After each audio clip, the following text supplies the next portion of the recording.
Assalamualaikum dan salam sejahtera utama TVS 31 Januari 2021. Anda bersama saya Luqman Muhammad. Dan saya Priscilla John, ikuti berita ini. Hujan lebat tanpa henti sejak beberapa hari lalu telah menimbulkan kebimbangan dalam kalangan penduduk di beberapa kampung yang dilanda banjir baru-baru ini. Menjadikan banjir yang berlaku baru-baru ini sebagai pengajaran, penduduk sekitar dilihat lebih bersedia. Berdasarkan tinjauan kru TVS di sekitar Kuching, penduduk sudah mula meletakkan kenderaan di bahu jalan. Ada yang menyusun perabot di tempat yang lebih tinggi dan ada juga yang mengambil keputusan untuk menumpang di rumah saudara mereka.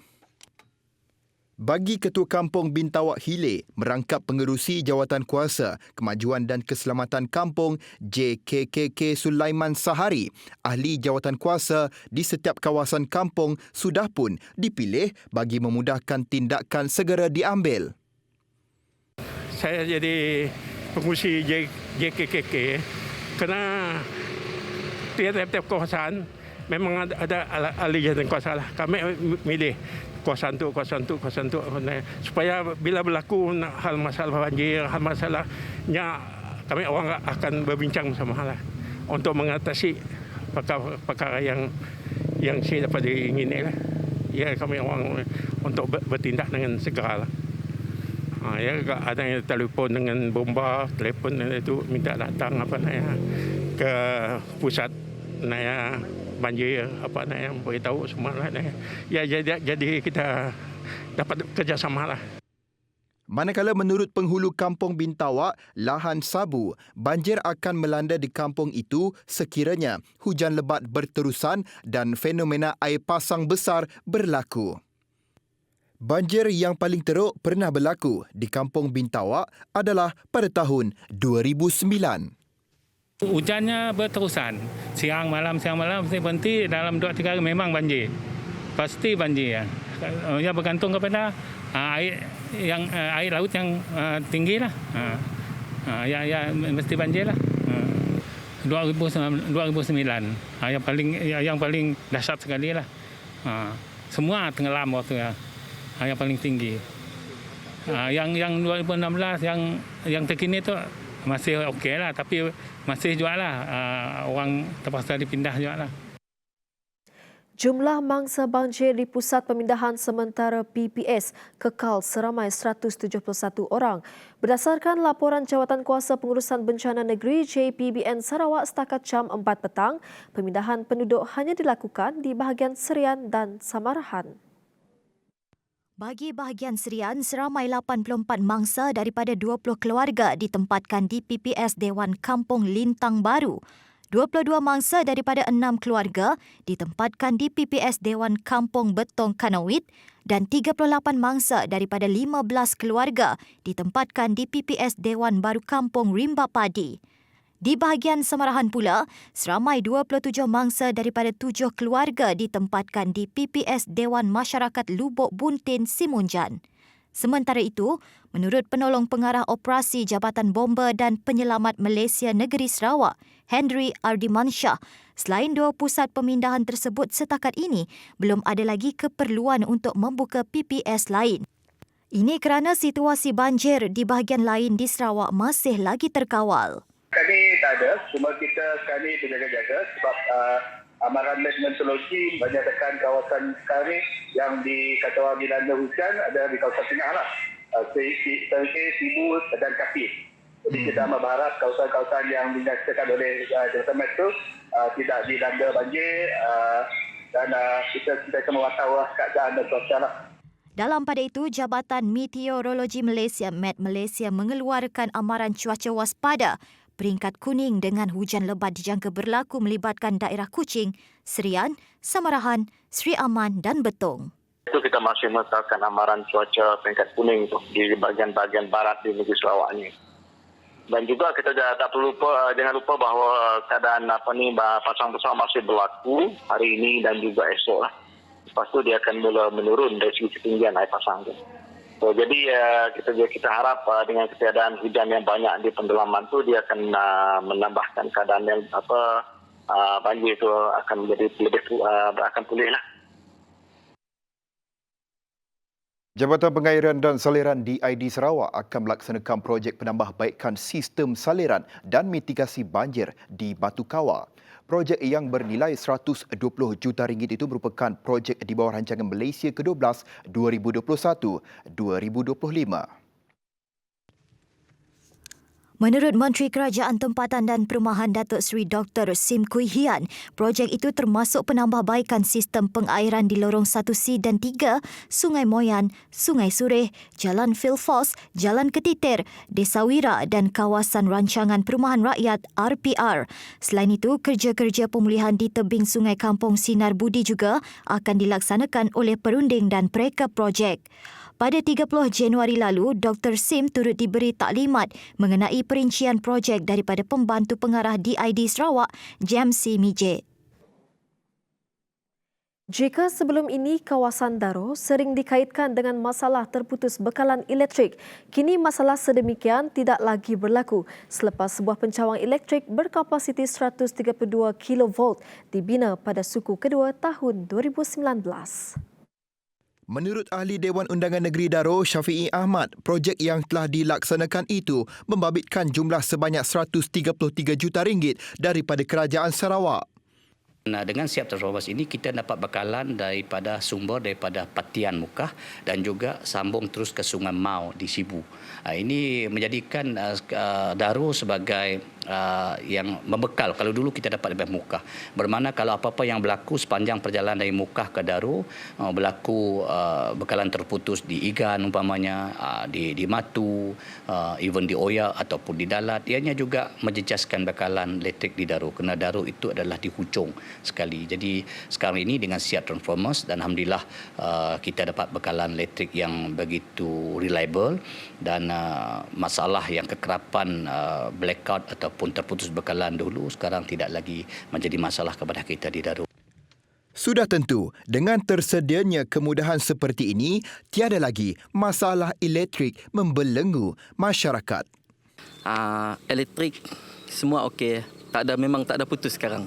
Memang line elektrik pun okey sekarang. Daro tidak akan ketinggalan sebab Daro sekarang ni cukup maju. Masalah terputus bekalan elektrik bukan lagi satu kebimbangan buat penduduk di kawasan Daro setelah terbinanya sebuah pencawang elektrik.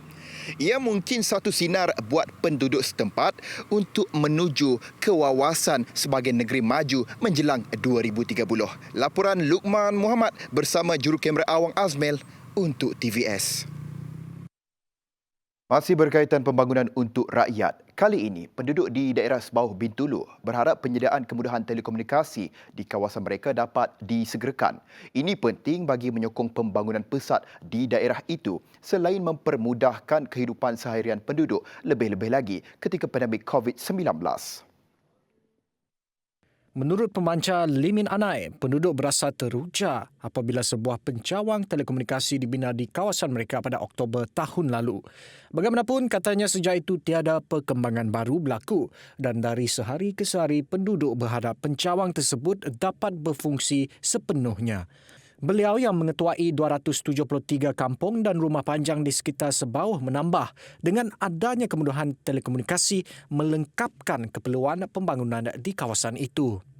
Daripada itu kita berharaplah Kerajaan Negeri Sarawak dapat mencari iktibar yang macam mana untuk menyelesaikan masalah tersebut. Kerana kita cukup sedih buat masa ini, terutama yang sekolah-sekolah di luar bandar yang begitu mengharapkan line seperti line internet untuk pembelajaran di sekolah-sekolah rendah. Seorang lagi penduduk Mona Lang mengakui kerajaan Sarawak telah banyak membantu dari segi pembangunan dan kebajikan, namun berharap bantuan kemudahan telekomunikasi dipercepatkan. Pemansa beri kenya api ai bisa parit bisa pemansa tanam tupai pun bisa. Tolong kebajikan bisa orang tua-tua. Kebajikan bahkan ni belum. Orang sakit dia bisa bayar bulan ke. Kena sudah nurun ngemebat kenya bisa sigaria magyang ada. Pemilik kebun Bantah Baung berkata antara pembangunan besar yang telah diberikan kerajaan adalah pembinaan jalan dari Hulu Sebauh ke Bandar Bintulu. Kalau sekarang ni kita menggunakan jalan Tanah Kuning ini dari kampung ke Bintulu 3,5 jam ke 4 jam. Tapi kalau kita ambil sukatan dari Bintulu ke kampung baru 118 km. So kalau kita jalan sudah di baik pula di pre-make, ianya cuma mengambil masa 1 jam lebih macam tu saja sampai. So banyaklah masa yang kita boleh jimat. Sementara itu, Adun Kebenar Datuk Seri Dr. Stephen Rundi Utom berkata kerajaan negeri komited akan teruskan pembangunan kemudahan asas ini di kawasan sebauh. Ianya kerana katanya adalah baik untuk pembangunan sosioekonomi setempat. Ini kita akan teruskan untuk supaya pembangunan di sini sangat berlaku dengan tepat untuk rakyat di luar bandar menikmati kemudahan asas. Begitu juga kemudahan asas yang lain. Saya berpandangan sebelum kita mengorak langkah kepada pencapaian sosioekonomi yang baik, yang paling penting dan paling perlu adalah pembangunan kemudahan asas.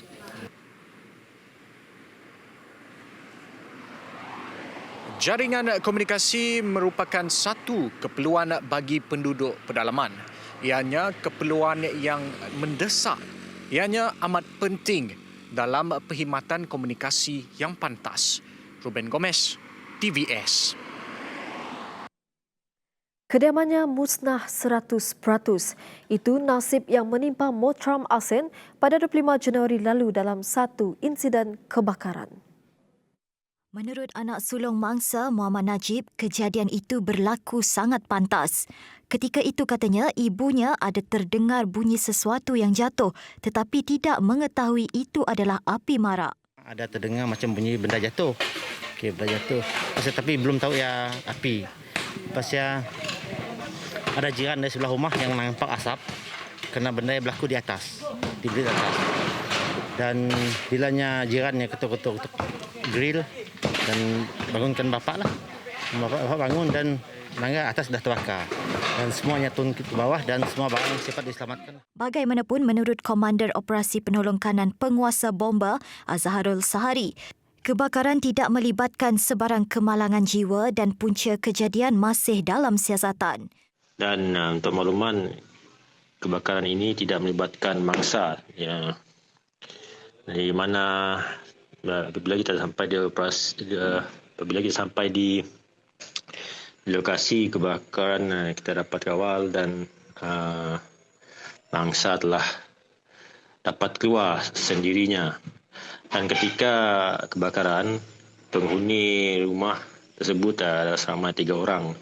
Dan punca kebakaran masih di dalam siasatan. Biarpun tempohnya berlalu hampir 10 hari, keluarga Mottram terus disantuni dengan pelbagai bantuan. Antara yang tampil menghulurkan bantuan adalah Perguruan Seni Silat Selendang Abadi dan Persatuan Warisan Anak Sarawak.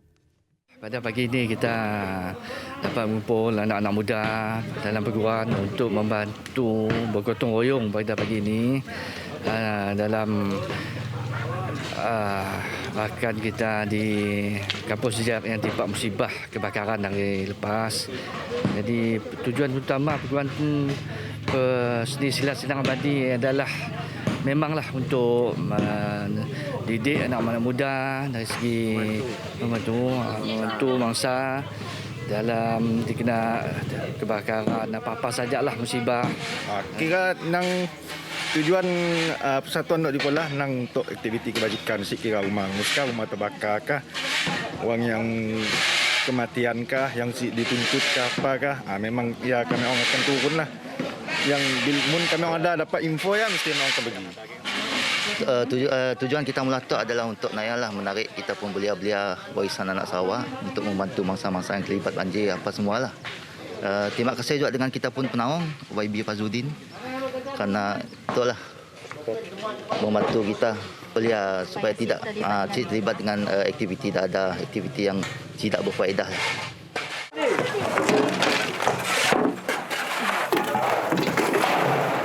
sudah jatuh ditimpa tangga. Itulah yang dialami oleh mangsa Mohram Asin.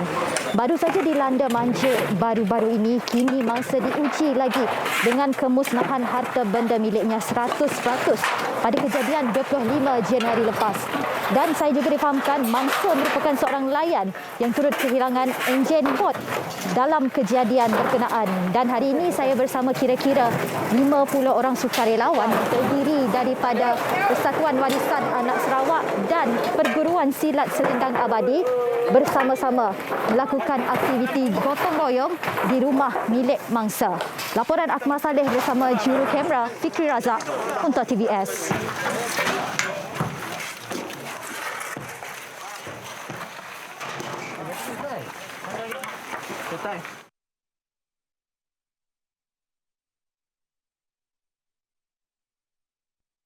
Kita bertemu kembali.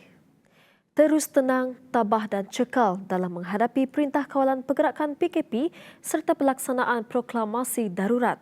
Demikian nasihat Seri Paduka Baginda Yang di-Pertuan Agong Al-Sultan Abdullah Riayatuddin Al-Mustafa Billah Shah kepada seluruh rakyat demi kepentingan dan keselamatan bersama.